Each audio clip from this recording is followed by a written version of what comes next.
দক্ষিণেশ্বরে মা ভবতারিণীকে অনেকবার দর্শন করলেও এই আদ্দামাকে কখনো দর্শন করা হয়নি। তাই হঠাৎ করে মন চেয়েছিল যে এবার আদ্দামাকে একটু দর্শন করে আসি। তাই দক্ষিণেশ্বর স্টেশন থেকে 15 টাকা টোটো ভাড়া দিয়ে আমরা সবাই আদ্যাপীঠ গিয়েছিলাম। তো আর বিশেষ করে এখানে যাওয়ার উদ্দেশ্য ছিল যে ওখানে ভোগ খেতে দেয়, আর ভোগের প্রতি আমার একটা আলাদাই ভালোবাসা আছে। যার জন্য আমরা আরও বেশি করে মায়ের দর্শনে গিয়েছিলাম। আর মায়ের রূপ তো অসাধারণ। আর মায়ের ভিডিও বা মন্দিরের ভিডিও সেভাবে করতে দেয় না বলে আমি সেভাবে আর ভিডিও করিনি।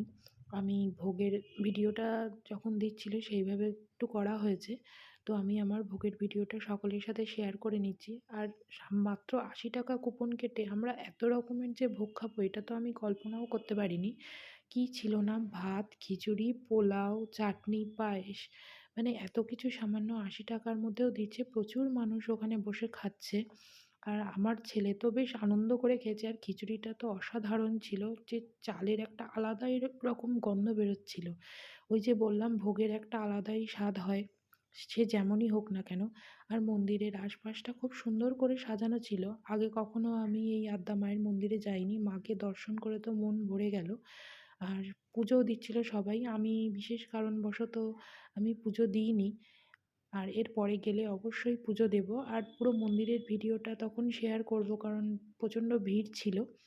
আবার কথা হবে পরে। মা সকলের মঙ্গল করুন।